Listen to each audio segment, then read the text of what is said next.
Hello दोस्तों, welcome to our YouTube channel law educator. दोस्तों, law educators आज सभी लोगों के लिए आज इंडियन कॉन्ट्रैक्ट एक्ट का चैप्टर 2 लेकर आए हैं, जिसमें सेक्शन 10 से लेके सेक्शन 30 तक की बात हम इस वीडियो में करेंगे और जानेंगे क्या क्या इंपॉर्टेंट चीज़ें हैं जो कि कॉन्ट्रैक्ट और एग्रीमेंट करने के लिए ज़रूरी हैं।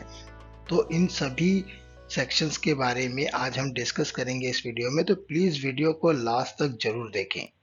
बने रहें लॉ एजुकेटर्स के साथ।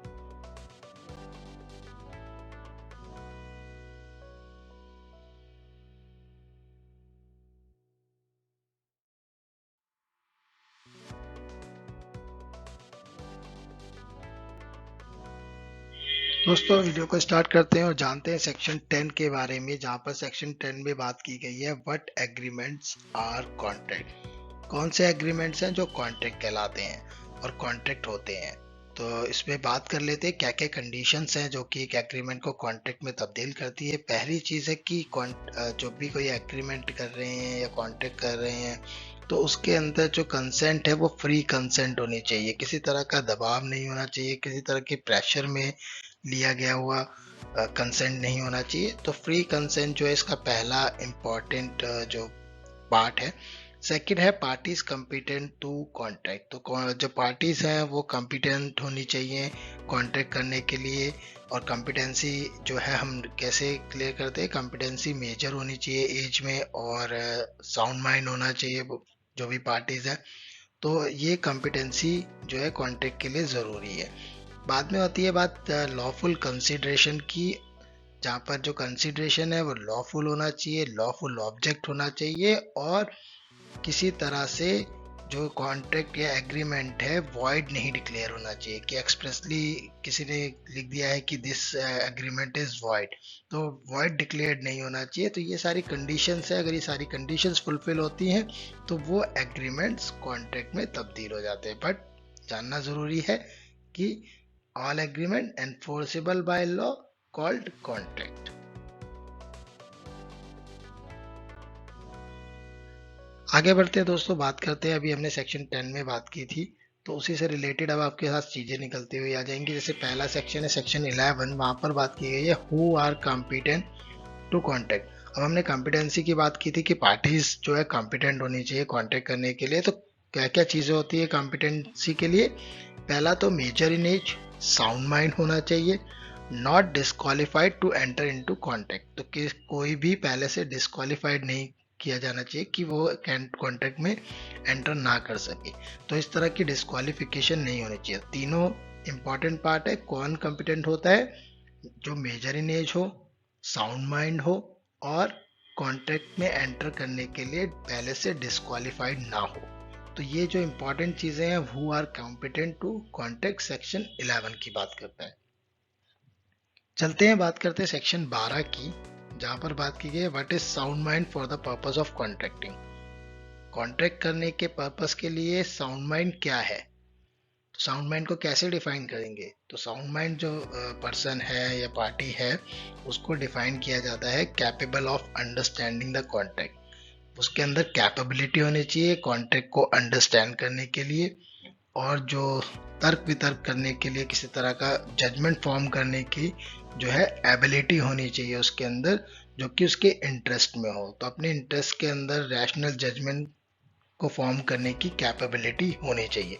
तो ये दोनों चीज़ें अगर कंप्लीट होती हैं तो उस केस में जो है, जो व्यक्ति को डिफाइन किया गया है as a sound mind for the purpose of contracting.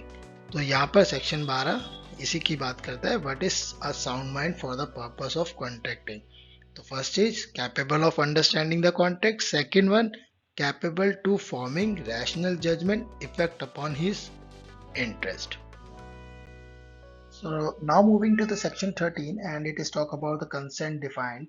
So section 13 में consent की बात की गई है, जहाँ दो या दो से अधिक व्यक्ति अपनी कंसेंट देते हैं और एग्री करते हैं एक ही सेम चीज पे और सेम सेंस में, उसे कंसेंट कहा जाता है। तो बहुत ही सिंपली है, आप सिंपल से समझ सकते हैं कि कंसेंट क्या होता है। पर जो मोस्ट इम्पॉर्टेंट है कि फ्री कंसेंट क्या होता है, वो हम सेक्शन 14 में बात करेंगे, और एक तरह का ये एसेंशियल भी है जो किसी एग्रीमेंट को कॉन्ट्रैक्ट में तब्दील करता है। अब बात करते हैं कि फ्री कंसेंट कौन सी कंसेंट हो सकती है जिनकी वजह ये सारी चीज़ें ना हो। पहला कि किसी तरह का क्वेश्चन ना हो, जो कि सेक्शन 15 में डिफाइन है। अनड्यू इन्फ्लुएंस ना हो, सेक्शन 16 बात कर रहा है। किसी तरह का फ्रॉड नहीं होना चाहिए, सेक्शन 17 जो है डिस्क्राइब कर रहा है। फिर सेक्शन 18 में बात करी गई है किसी तरह से रिप्रेजेंटेशन ना हुई हो फ्री कंसेंट के लिए, तो वो सेक्शन 18 में है। सेक्शन 20, 21 और 22 इंपॉर्टेंट है, जो कि मिस्टेक्स की बात करता है, किसी मिस्टेक के चलते फ्री कंसेंट ना दी गई हो। तो ये सारी चीज़ें जो हैं, अगर इस तरह की कंसेंट इन सारी चीज़ों की वजह से अगर कंसेंट आती है तो फ्री कंसेंट नहीं कहलाती है दोस्तों। तो सेक्शन 20 में जो बात की गई है, एग्रीमेंट जो है वो वाइड करा दिया जाता है अगर दोनों ही पार्टी किसी तरह की मिस्टेक में है मैटर ऑफ फैक्ट को लेकर। सेक्शन 21 में बात की गई है effect of mistake as to law. और सेक्शन 22 कहता है अगर कॉन्ट्रैक्ट जो है किसी एक पार्टी के जो मिस्टेक की वजह से, जो कि मैटर ऑफ फैक्ट में मिस्टेक हुई है किसी एक पार्टी के द्वारा, तो वो भी जो है मिस्टेक के सेक्शन 22 के अंतर्गत आती है। तो एक तरह की मिस्टेक मानी जाती है, तो वहां पर फ्री कंसेंट को हम डिफाइन नहीं कर सकते। अगर ये पांचों चीजें अवेलेबल है तो वहां पे वह कंसेंट फ्री कंसेंट नहीं होगी। अब इम्पोर्टेंट सेक्शन की बात करते हैं, सेक्शन 23। अभी तक हमने जो भी है सेक्शन 10 से लेके सेक्शन 22 तक इस वीडियो में कवर कर चुके हैं। अब बात करें सेक्शन 23 की। बहुत ही इम्पोर्टेंट सेक्शन है कि कौन सी कंसिडरेशन और ऑब्जेक्ट्स हैं जो कि लॉफुल होते हैं और कौन से नहीं। तो सिंपल सा तरीका है कि वो सभी कंसिडरेशन और ऑब्जेक्ट्स जो कि एग्रीमेंट में हैं लॉफुल होते हैं, जो कि किसी तरह का फॉरबिडन बाय लॉ नहीं होना चाहिए। It would defeat the provision of any law, किसी तरह का जो प्रोविजन है किसी भी लॉ के अंदर कोई प्रोविजन दिया है उसको डिफीट नहीं करना चाहिए। इट इज फ्रॉडुलेंट, फ्रॉडुलेंट नहीं होना चाहिए। इन्वॉल्व्स और implies injury to the person और प्रॉपर्टी ऑफ अनदर, किसी के पर्सन को इंजरी पहुंचाना जानबूझ के या उसकी प्रॉपर्टी को इंजरी पहुंचाना, इस तरह की जो एक्टिविटीज हैं दूसरों के प्रति, ये सारी चीजें नहीं होनी चाहिए। तो इस तरह का कंसिडरेशन और ऑब्जेक्ट्स जो है नहीं होने चाहिए, और इमोरल नहीं होना चाहिए, और पब्लिक पॉलिसी के अपोज नहीं होना चाहिए, against to the public policy. तो चार इंपॉर्टेंट चीजें हैं, अगर ये सारी चीजें नहीं हैं तो वो कंसिडरेशन और ऑब्जेक्ट्स जो हैं वो लॉफुल होंगे। और अगर ये चारों चीजें इसमें आती हैं किसी भी एग्रीमेंट के अंदर, या आप कह सकते हैं किसी कॉन्ट्रैक्ट के अंदर, किस तरह का जो कंसिडरेशन है और ऑब्जेक्ट है वो इन चारों चीजों पे डिफाइन हो रहे हैं, तो समझ लीजिए वो कंसिडरेशन और ऑब्जेक्ट जो है अनलॉफुल है।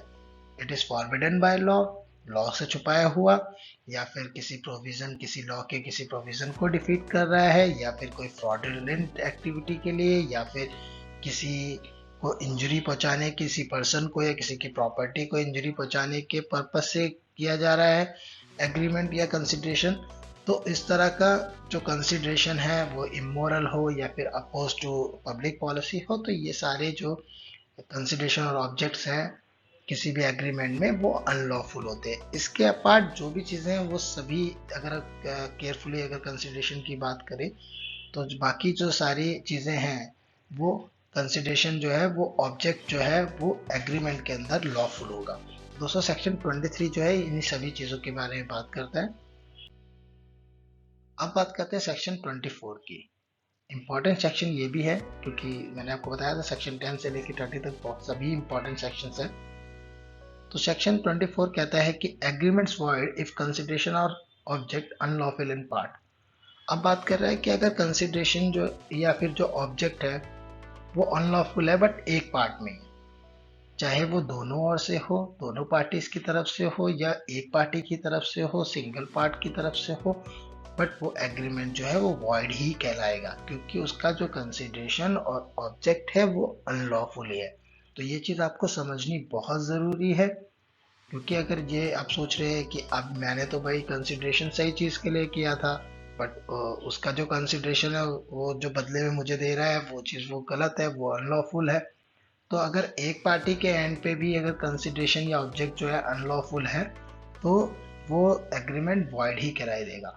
If any part of the single consideration for one और मोर ऑब्जेक्ट्स और any one or any part of one of several consideration of a single object is unlawful, the agreement is void। अगर consideration किसी single object के ऊपर भी unlawful है तो वो कंसिडरेशन और वो एग्रीमेंट जो है वो void कहलाएगा। अब बात करते हैं दोस्तों सेक्शन 25 की। सेक्शन 25 जो कहता है कि एग्रीमेंट विदाउट कंसिडरेशन void।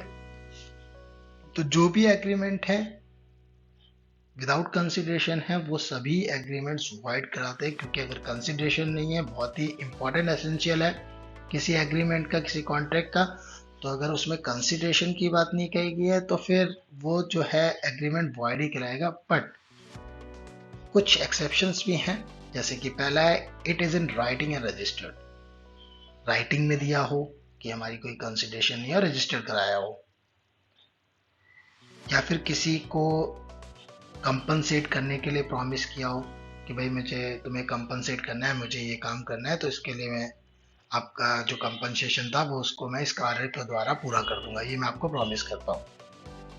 ये चीज़ हो गई। या किसी तरह का जो डेप्ट है जो कि लिमिटेशन लॉ के द्वारा बार्ड किया गया है, ठीक है, और उसको पे करने का जो प्रॉमिस है वो कर देते हैं, तो वो प्रॉमिस भी जो है विदाउट कंसिडरेशन माना जाता है, क्योंकि वो एक तरह का जो है डेप्ट देना है, डेप्ट पे करना है, जो कि लॉ के द्वारा बार्ड किया गया है, लिमिटेशन लॉ के द्वारा बार्ड है। तो ऐसी जो सिचुएशंस आती हैं, ऐसे जो एक्सेप्शंस है, उनको छोड़ के अगर कोई भी एग्रीमेंट आप विदाउट कंसिडरेशन करते हैं तो वो वॉइड ही कहलाता है। So now moving to the next section, which is section 26, and it is talk about agreement in restraint of marriage is void। तो जो भी एग्रीमेंट है किसी मैरिज के निरोध के लिए, किसी विवाह के निरोध के लिए किए गए हैं अदर देन माइनर, वो जो है void कहलाएंगे। कि जो माइनर है उसको हक है कि वो शादी के लिए मना कर सकता है, निरोध कर सकता है, उसका विरोध कर सकता है। बट अगर कोई शादी के निरोध के लिए, उसको रोकने रोकथाम के लिए कोई जो है एग्रीमेंट करता है कोई भी पर्सन रादर देन माइनर, तो वह सभी एग्रीमेंट जो है वॉइड कहलाएंगे। तो ऐसे एग्रीमेंट जो है वो नहीं किए जाते। सेक्शन 27 बात की गई है एग्रीमेंट इन रजिस्ट्रेट ऑफ ट्रेड। किसी तरह के जो व्यापार है उसके रोकथाम के लिए, उसे रोकने के लिए कोई एग्रीमेंट किया जा रहा है, तो वह एग्रीमेंट भी जो है वॉइड कहलाएंगे। सेक्शन 28 में बात की गई है agreement in restaurant of legal proceeding. तो कोई भी कानूनी कार्रवाई को रोकने के लिए, उसमें अवरोध प्रकट करने के लिए कोई एग्रीमेंट किया जा रहा है, तो वह सभी एग्रीमेंट भी वॉइड कहलाएंगे। Agreement void for uncertainty. तो जो भी अनिश्चितताओं के लिए किया गया एग्रीमेंट है, करार है, वो वॉइड कहलाएगा। तो एक एग्जांपल है दोस्तों, जैसे कि ए ने एग्री किया कि वो बी को 100 टन तेल देगा, बट उसने कहीं भी एग्रीमेंट में ये डिफाइन नहीं किया कि वो किस तेल की बात कर रहा है, कौन सा तेल वो देने की बात कर रहा है। तो यहाँ पर जो वो एग्रीमेंट है वो वॉइड कहलाया जाएगा, क्योंकि वो उसमें अनसर्टेनिटी है, कोई डिफाइन नहीं किया गया, कोई स्पेसिफिकेशन नहीं दी गई किस तरह का ऑयल देने की बात की गई है। क्या वो एडिबल ऑयल है, या फिर पेट्रोल है, डीजल है, क्रूड ऑयल है। तो इस तरह का कोई भी स्पेसिफिकेशन नहीं दिया हुआ है, स्पेसिफाई नहीं किया गया है, बस अनसर्टेनिटी के लिए कह दिया कि भाई मैं उसे 100 टन तेल देने के लिए जो है बेचने के लिए रेडी हूँ, एग्री करता हूँ, और बी ने भी कर लिया। तो इस तरह का जो करार और एग्रीमेंट जो होता है वो वॉइड कहलाते हैं बिकॉज ऑफ अनसर्टेनिटी। सेक्शन 13 की बात कर रहे हैं agreement by way of wager. तो किसी तरह के दाव के लिए लगाया किया गया एग्रीमेंट, किसी तरह के सट्टे के लिए किया गया एग्रीमेंट जो है वो वॉइड कहलाता है। तो इसके एग्जांपल है दोस्तों, जैसे कि किसी तरह का एग्रीमेंट करें कंट्रीब्यूशन इकट्ठा करने के लिए, किसी तरह का जो है एग्रीमेंट है प्राइज या किसी तरह के प्राइज मनी के लिए कि भाई अगर ऐसा करोगे तो ऐसे ये जीतोगे तो इतना पैसा मैं आपको दे दूंगा, ऐसे करके कोई एग्रीमेंट कर दिया है। या फिर कोई रेस हो रहा है, हॉर्स रेसिंग हो रही है, वहां पे दाव लगाया जाता है घोड़े के ऊपर, तो उस तरह का एग्रीमेंट कि मैं ये घोड़ा जीतेगा तो इतना, तो इस तरह का एग्रीमेंट नहीं कर सकते। और या फिर किसी तरह की लॉटरी है या वेजिंग ऑफ क्रिकेट मैच, तो ये सारी चीजें अनसर्टेन भी हैं, क्योंकि अगर आपको नहीं पता कि क्रिकेट मैच में कौन सी टीम जीतेगी, तो आपने एग्रीमेंट कर लिया कि इंडिया जीतेगी, आपको इतने रुपए मिलेंगे, तो एक इस तरह का एग्रीमेंट आप नहीं कर सकते जहां पर वेजिंग की और वेजर की बात की जा रही है। तो ये सभी एग्रीमेंट जो है वो वॉइड कहलाएंगे।